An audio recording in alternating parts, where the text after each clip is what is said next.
Hello, Bumpy McSquigums here, and the weekly runs continues. This week is week 13, and the game, Hero Siege.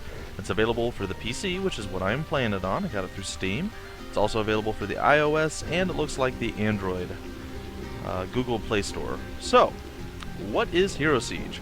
Well, if you ever played games like Super Smash TV, or Gauntlet, Gauntlet Legends, or more recently, HammerWatch, it is a game very, very similar to that. And, excuse me guys, I still have a little bit of a cough.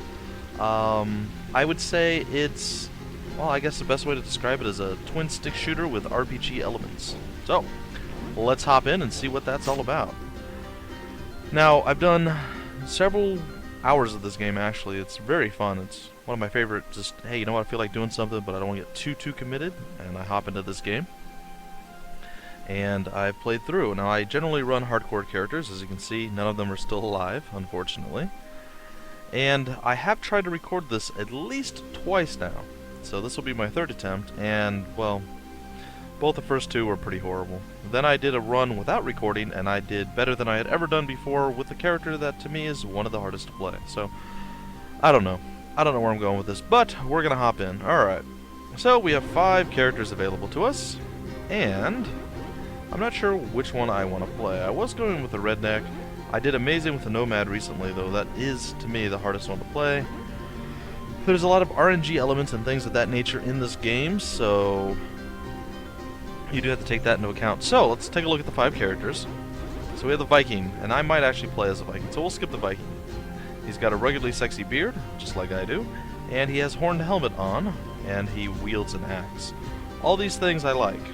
The Pyromancer, we'll take a look at him first. We're not literally going to, well, yeah, no. We're not literally going to look at him. So the Pyromancer, he likes to play with fire. He's hot-headed, and he even has a hot red mohawk. He is ready to burn some stuff down. Now, what is it that he does? Well, he shoots fire, as you could imagine. He is a ranged character, so he has a range. And, well, he seems to be kind of a sissy, so to speak. He seems to have the lowest health and gets killed pretty easily. He also feels, and again, playing multiple characters, you do get a lot of upgrades, so it could just be switching character to character, but he feels like he moves slower than all the other characters. I could be completely wrong in that regard, but his advantages are he is a freaking train wreck to deal with as far as the enemies go. He hits like 747 fell out in their heads and killed them. He shoots fire, and then his ability is he leaves fire patches on the ground, as well as shooting meteors out of his hand that roll through many enemies and kills them in lots of pain, death, and suffering. So, glass cannon. Sissy, high damage, glass cannon. The marksman, he's the other ranged character. His attacks tend to go through enemies, and he seems to focus more on critical striking and like multi-arrow cast and stuff like that. So, he's pretty cool. I played him a little bit and I enjoyed him. The Nomad, to me, is still the hardest. He has the most limited range. Even the melee guys have a little bit beyond melee range. He has the most limited range, but he also hits tremendously hard. He hits harder than anyone else in here. He seems to have decent health and everything else, movement speed and all that. So, if you're really good at precise movement and can get in close and do damage and everything else, well, he's your guy. He is your guy to do it with, because you will just excel extremely well with him. And then there's the Redneck, and the Redneck is the guy that I enjoyed playing the most. But, I don't know, I've been having bad luck with him as of late. He has some pretty cool skills. He's melee, a little bit beyond melee range. He's almost the same range as the Nomad. Again, I apologize, guys. Oh, let's see. He has the ability to leave burning patches on the ground. He shoots out a truck tire that's on fire. It's kind of like the Pyromancer in that regard. Does damage to all enemies in the line. All sorts of stuff. And, well, you know, he's like a redneck lumberjack, essentially. Pretty cool stuff, but we're going to go with the Viking. And we're going to go hardcore mode. Now, the cool thing about this game is you can uncheck hardcore mode. And if you uncheck hardcore mode, you can die. And when you die, you have to start all the way over at the very beginning of the area that you're in. So if you clear the first area and get into the second area and then die, you can start from the second area, or you can go all the way back to the first. And it's a little frustrating as you have to go through all the waves again, but the good news is you keep all your levels and all the items that you've obtained. So it's really cool in that regard. So you can pretty much die your way to victory, I believe. I, myself, am a hardcore mode type guy, so we're going to run that. We're going to check out the Viking, and we should call him, oh, I don't know. What's a good Viking name? We shall call him Thor. No. See what I did right there? Alright, calling him Thorn, or it looks like Thom, as the writing is really bad there. So, we are Thorn, the Viking hardcore psychopath with an axe. And as you see, I have no difficulty levels unlocked, so we are going to go through into the forest of Tarethiel. Ooh, and I have apparently played for 5 hours, so very cool. Let's get this done. Alright, so this is pretty much what you have. You'll start on a map, you'll go through 6 waves on a map. There'll be many enemies coming at you to slay your face and make you die a lot. And you pretty much, excuse me, you pretty much just avoid them. Oh, I long for the day where I'm no longer even baby coughing. But that is neither here nor there. So, 6 waves, and as you see between the gold and the health at the top of the screen, next wave in 3, 2, 1, next wave spawns, and bad guys come out of the gates, and I must slay them. Now I just leveled up, you do gain experience. If you look above the health bar at the top of the screen, that is my experience bar. And if you look at the flashing yellow thing that says Y at the bottom of the screen, well, that means I've leveled up, and it is waiting me? Yes. It's awaiting me to put, this seems wrong. English is hard. It's waiting for me to put some points into my wonderful skill trees and my stats. So I will do that, I suppose, right now. Now when you clear a wave, you have the like 25 seconds or whatever it is to walk around, clear up some stuff, everything else.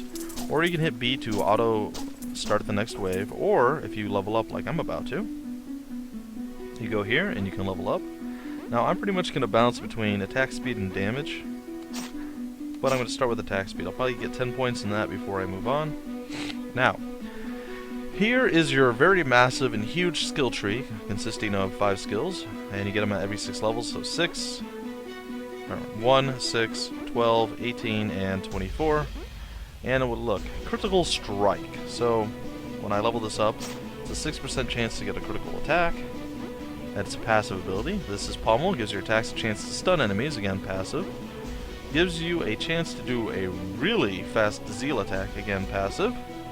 A War Cry, which knocks back and damages enemies around you. And apparently that also is a passive. And apparently all of my abilities are passive abilities. The less HP you have, the faster you attack. Well, there you go. So I've leveled up, and it auto starts the round, and bad guys are going to come out. Now, this may seem overly simplistic, but there are a lot of RNG elements, roguelike things if you will, procedurally generated stuff. The map is always going to look the same, though what happens in the map, the number of the different enemies that are available to that map, and sometimes special guys, kind of like the skeletal champion, will show up. Though he's not one of the super special champions, he's more of like a, oh, I don't know how to compare it. It's been a while since I played Diablo. Oh gosh. And you can die instantly from stuff like that, which almost happened. As you saw, I had, what, 24 health? I go over the little red orbs to heal up. That was entirely unpleasant. So yes, when things die, they generally do nothing, but occasionally they do stuff that can, well, insta-give you. And it really varies. Usually it's at least something that's a special unit as opposed to normal, but some of the normal units still do that as well, so. And even that explosion one wasn't the worst thing that I've ever run across. Now, one of the cool features of this game is there's a lot of traps, as you see the spikes moving around over here.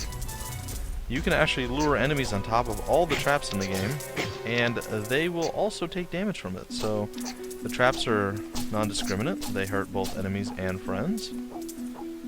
And I suppose the only friend of this guy is Thom himself, or Thorn as it were. And yes, we are about to level up as we are nearly out of time for this particular lull time between the waves. And we're going to continue on. So on the 6th wave, before we go to the next map, is a boss. And we must fight the boss. The bosses are random. And I don't think they scale, so if you get a really difficult boss at the early game, you're gonna die. Probably. Oh gosh, now this is a really nasty, oh gosh. Ugh. Guy, as you hit the Elder Rat there with ranged immunity, which really doesn't affect us much, but he's going to launch little electro things. If you remember playing Diablo 2, Rakinishu, this is essentially him. This rat is Rakinishu. As you remember, all the fallen guys would always yell, Rakinishu, when they wandered around. Well, that's what we're looking at here. And he died, and he dropped a little thing that shot out a bunch of stuff. Now, the corpse maggots sometimes drop bad stuff when they die, so I'm going to try to be aware of that. And try to avoid any death that may befall me. I still feel like I'm attacking really slow and doing almost no damage. Okay, nothing bad happened there. And I did get a critical, and I did level up throughout all of that, which is excellent. Leveling up is always good. And we look for the little nasty pentagram on the ground, which is over here, and this is where the boss will actually spawn. So we're going to level up once again. And we are 6, so we're going to get the chance to stun. No, we're not 6, we're 5.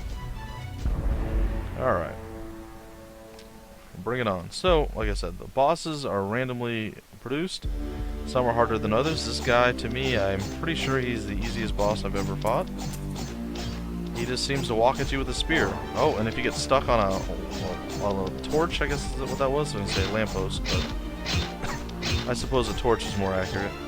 You may actually end up getting killed by the easiest boss in the game, but thankfully, that's not the case. So yeah, this wasn't much of a boss fight, but the boss fights do get kind of nasty at times. There's this one big, giant, naked, fat baby thing with man boobs flopping around. It's pretty disgusting, yes, I agree. But he fires out these spiked balls that break into other smaller spiked balls, and then they fly out across the map. And you have to dodge this. There's another guy who shoots boulders constantly at you. Another giant tree that roots you in place and comes and just mauls your face. So, yeah, some of the boss fights are a little more challenging. Now, this I never like to see. When you beat a boss, something always spawns as part of the, hey, you beat a boss, here's your reward. 90% of the time, well, I'd say 90, it's probably less, but most of the time, you're going to spawn some sort of relic. Sorry, guys. And the relic, believe it or not, is 99.9% of the time beneficial to you in some way. And it helps a lot. Getting these chests, not as helpful, though they all can contain a relic, they generally don't. Now what I picked up there was a potion, and as you see on the right hand side, I can use that potion, but we don't know what it does. So we're going to use it. It's an armor increasing potion. Once you use it once, you know what it does next time, so we're going to check this one out as well. Damage boost, very nice. Now this is a crystal chest. You can go to the store at any time and buy crystal keys if you actually have crystals, and there we go. We got really lucky, and this is the most amazing item in the game. And I was going to talk about the relics, and this was going to be the one that I bragged about getting, and we just got it. So now we are looking like maybe, just maybe, we can get through this. So I got Divine Power. Now what this does, the best I can tell, was it gave me a massively huge boost to my health. As you see down there, plus 80. And it lets me fly. I can actually fly over things. But not only that, I can pass through any terrain except wooden barricades. Like this, I'll bump into. Everything else, I can fly over or through. So this is really, really good. I've only found this once out of, 5 hours of playing, so this is the second time. And this will make the run significantly easier. I'm not going to say that I'm going to win absolutely with this, but I feel slightly more confident as long as I don't get insta-gibbed, which does happen.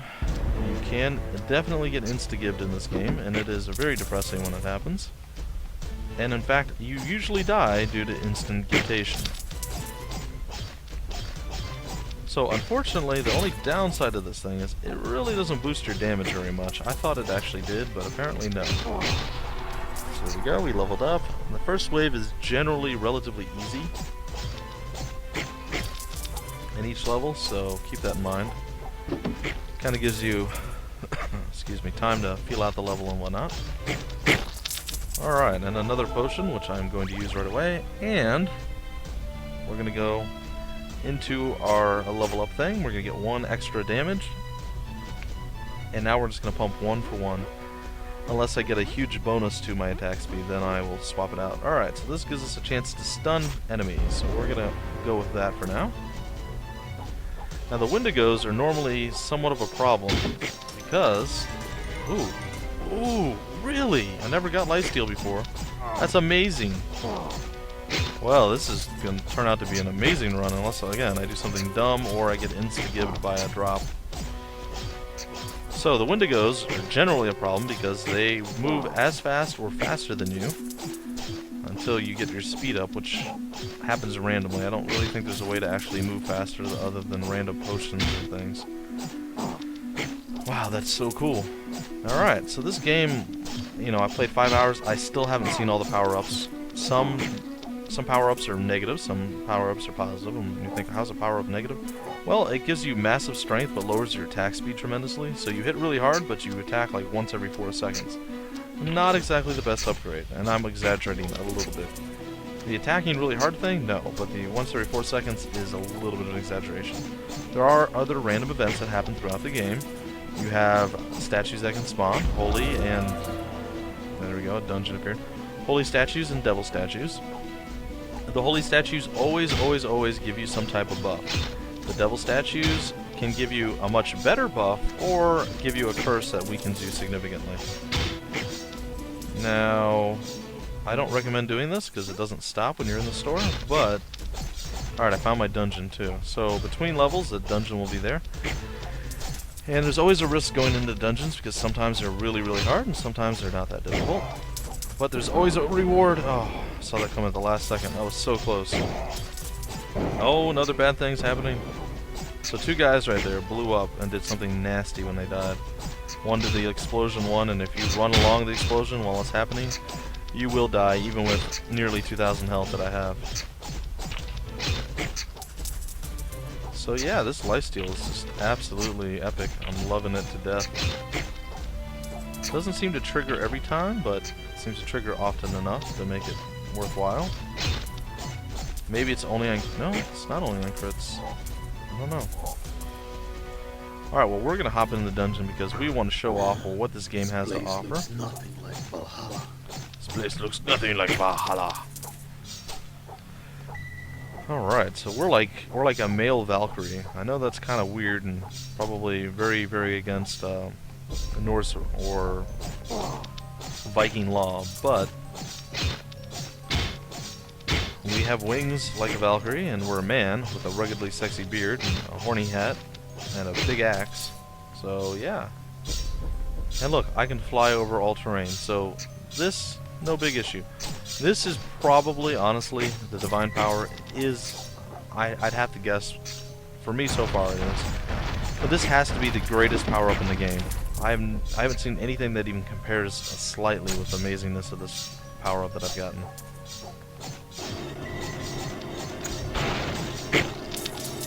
Unfortunately, I'm going to have to reset that. Technically, I don't. So, I mean, I can check out whatever I want because, well, I can fly. I can path through things. I can do all sorts of stuff that nobody else can do because I was lucky enough to actually get something amazing in my run. Alright, well, since I am being amazing right now, I'll do that. I suppose I'll do the puzzles because I don't want to cheat and show you guys how amazing I am. So, there's puzzles. Surprise! Alright, so to unlock this thing down here behind the giant boulder bouncing up and down, you have to get these to land on those yellow squares. And now this isn't much of a puzzle, I realize. There we go. Apparently I path through those things as well, and that makes things slightly difficult. Well, I will avoid any unwanted damage or unneeded damage. Whatever. There we go. Simple enough, right? And then over here, you generally fight out a boss of some type. Oh no. I don't have a lot of maneuvering room in this area.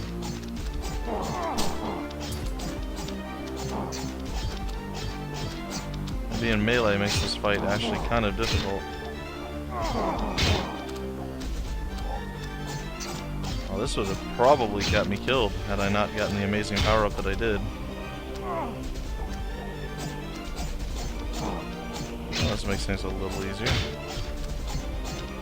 Heh. So, yeah, this would have been bad. So this would have been really difficult. I probably wouldn't have survived this had I not had this power. So, yay for me, I guess. And slowly, I mean, he's got 7,100 health. Well, that's what I was saying. Excuse me. The bosses are randomly generated, and I don't think they scale. So if you get a really hard boss early in the game, you're going to die. But you can get easy bosses later in the game, and it's like you two-shot them, and you're like, what was that? That was a boss fight? What just happened? And there you go. So he's going to go down. I'm going to pick up all the stuff that he dropped. Blood all spread across And the floor. I feel a little cheap by that, but hey, RNG was on my side. I will take the RNG cheapness. And there is a relic. So what does this one do? I don't know. Ner'zhul Defile, the Frostmourne. And wow. What in the... Well, I guess my perseverance has paid off. Plus 100 damage, plus 110 attack speed. Oh. This is what you dream of when you play this game, by the way, guys. I've never had a run even a tenth of as amazing as this. Wow, look at the... Oh, that's so good. Alright. So that definitely paid off. I had the right setup to actually beat it. And now I'm going to slaughter everything. It's going to be quite sad for everybody opposing me now. Now I haven't quite leveled again. I'm kind of at a crossroads. Do I continue to pump my attack speed and my damage since it's so high? Do I actually go armor for the first time ever? Do I go more health? I don't know, the options are there. I guess I just have to choose it. Wow, and we're already on a boss fight. Very nice. So let's see what we get this time. Very easy boss. He summons flies. He's gonna die relatively quickly. There's not really much to him. Oh gosh, that happened. Oh. Apparently his flies can spawn horrible, bad things. Okay. That's the first time I've ever run across that, though. He can spawn champion flies or special flies. And they apparently can die and drop those death traps, which could have been really, really awful. And I just got even more attack power getting an Ogre's Club, so let's take a look. Oh, we are just so uber powerful right now, it's not even a little funny or fair to the enemies. I feel bad. No, I don't. This game has cheated me a lot. I don't feel bad at all. Alright, so the defense is up. Our health is full. We're sitting just under 2k. We're slowly gaining health as we level. And, well... Did that just shoot something? Oh, it does. It shoots like... Oh, so good. Alright, well I'm having like... excuse me. Like asthma or... I don't really have asthma, but... I guess it's allergies. Something is triggering my allergies on top of me already being relatively sick, so... Having a little bit of a harder time breathing, for one, which is always bad. Not breathing, not good. And dodged it. So yeah, things are like you couldn't ask for a better series of events. I mean, seriously. Like, if you play this game for any length of time and you got this, you would understand exactly how epic this combination is.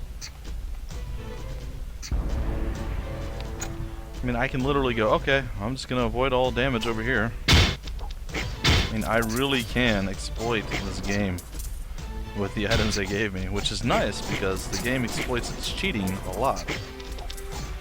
So having Frostmourne, that I guess I picked up from Arthas, occasionally will shoot out something amazing and do damage to bad guys, and it looks like it freezes them, slows them. I'm not sure what else it does, but yeah, this is Nope. I think I walked over a spike trap or ate an arrow to the face.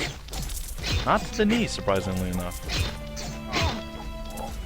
And I'm playing much more poorly. Alright, so, as you saw, I was running around flipping those 4 switches. Now, if you flip all 4 switches in a level, and you have a statue that is not within wood, at least in this first area, you can come over to the statue after you flip the 4 switches, and it will automatically trigger this statue, and, well, you'll see what the statue does when the wave starts. A dungeon has appeared. I will definitely jump into that.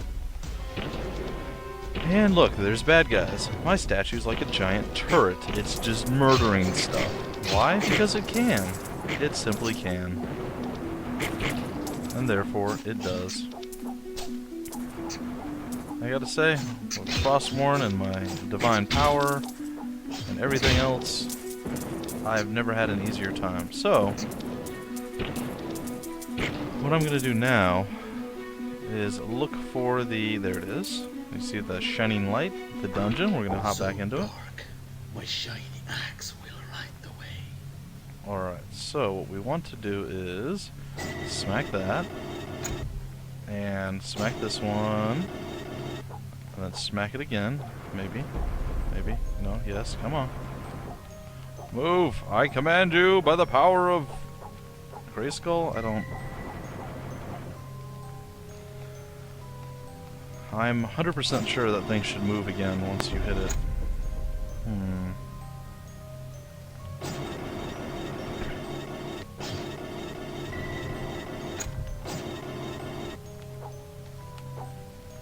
Nope, apparently I did something wrong, so let's figure out what it is that I did wrong. It should be right, hitting that, and hitting this, and then knocking this over to the other side. I don't understand why it's not working.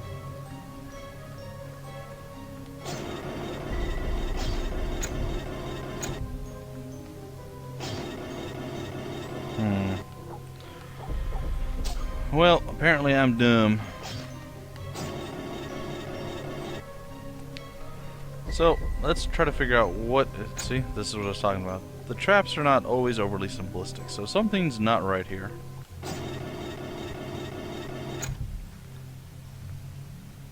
And I'm not sure what.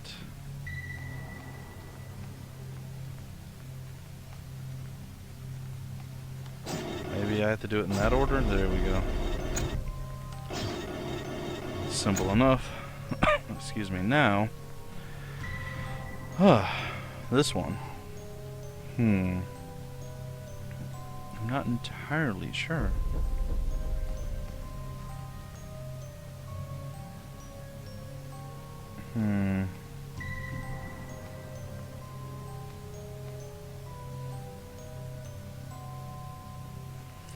Well, let's think about this. If we knock this one over here, that's going to trigger that one.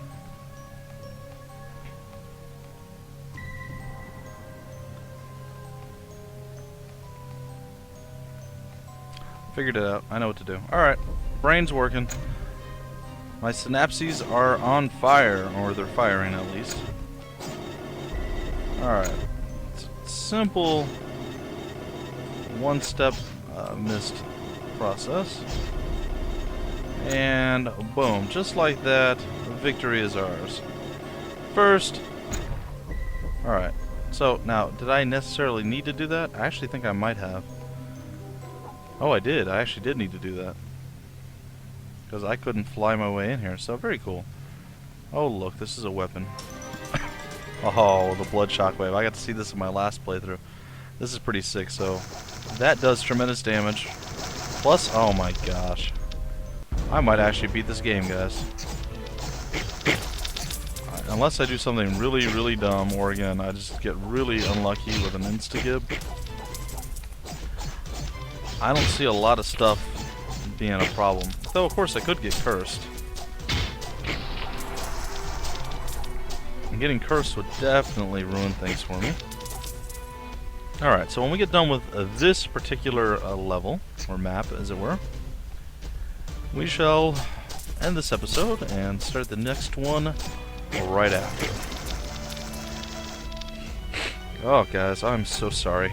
I must sound terrible. I know my nose is all stuffy and... Oh, I don't know. I don't know how I'm going to get through the recordings. Oh, it's boss time. Alright. Well, let's mosey our way back over to the boss. And... Oh, a rat came out, and it's an eyeball, which I just instantly murdered in one shot. That's what I'm talking about. The bosses don't scale well, and when you get to a certain amount of power, it doesn't really matter if they did. Again, unfortunate with not getting an actual relic, but... well, more money. Why not? And... you know, I would like to break off the episode here, but... yeah, we're going to break off the episode here. So, this ends episode 1 of my weekly runs, week 13. Oh, that was kind of a stretch. So this ends episode 1 of week 13 of the weekly runs. The game is Hero Siege by Panic Art Studios. It is a tremendously fun game. If you hadn't guessed, I'm very excited about it. I've been playing several hours of this over the last week or two, and I played it for probably an hour when I first picked it up as well. And, well, I gotta say, I keep coming back to it. It's a fun game, and I figured, well, I should probably do it as a weekly run, and if you guys like it enough, and I don't actually succeed, because I feel like I am completely set up for winning this particular run, maybe I'll go and do a let's play of this, and go through on non-hardcore mode, so you guys can see all the game has to offer. Either way, this is going to do it for me right now. I will see you guys in the very next episode. My name's Bumpy McSquigums, and I will see you later.